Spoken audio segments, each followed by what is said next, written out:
Nagluto nga kami nitong nagde-trending na crispy chicken fillet at napakarami naming nagawa gamit lang ang 3 chicken breast. Samahan mo pa nitong napakasarap na sausawan kaya tara simulan na natin. 3 chicken breast yung gagamitin ko dito at ihiwalay ko lang yung laman sa kanyang buto.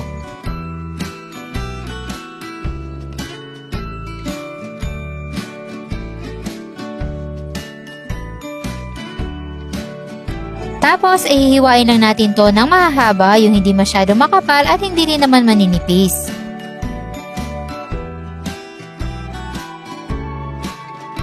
Pagkatapos mahiwa, ilagay lang natin sa isang mixing bowl. Timplahan ng 1/2 teaspoon ng asin, ground black pepper.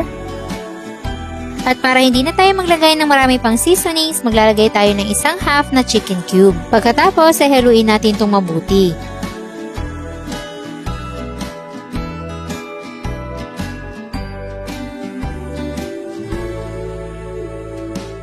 Pagkatapos mahalo ay i-marinate muna natin to for 30 minutes.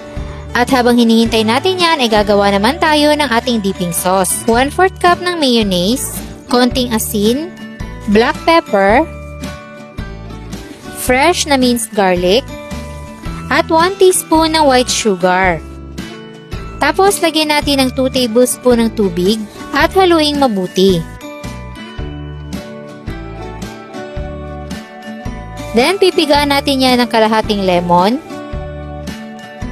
At lalagyan natin yan ng fresh parsley para magkaroon ng dagdag kulay. Pwede rin kayong gumamit ng dried. At kung walang available, ay pwede nyo na itong skip dahil optional lang naman to.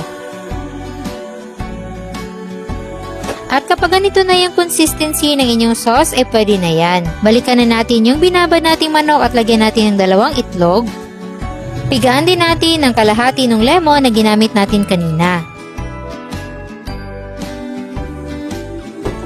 Tanggalin lang natin yung mga butong nasama at maglalagay na tayo ng 3/4 cup ng all-purpose flour. Then, haluin na natin itong mabuti.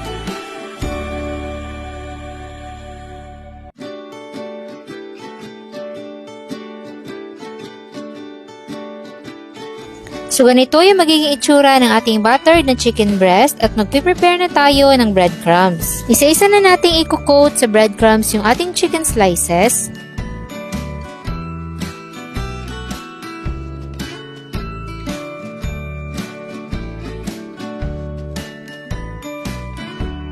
Then, ipiprito na natin to ng by batch sa mainit na mantika. So, antayin lang natin to na maging crispy at golden brown. Tapos, pwede na natin itong hanguin at i-drain sa paper towels para matanggal yung mga excess na mantika. So, sa 3 chicken breast ay nakagawa tayo ng isang bilaong crispy chicken fillet.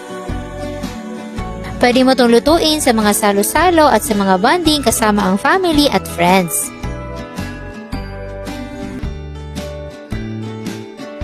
At sana'y nagustuhan nyo ang ating recipe for today. Enjoy!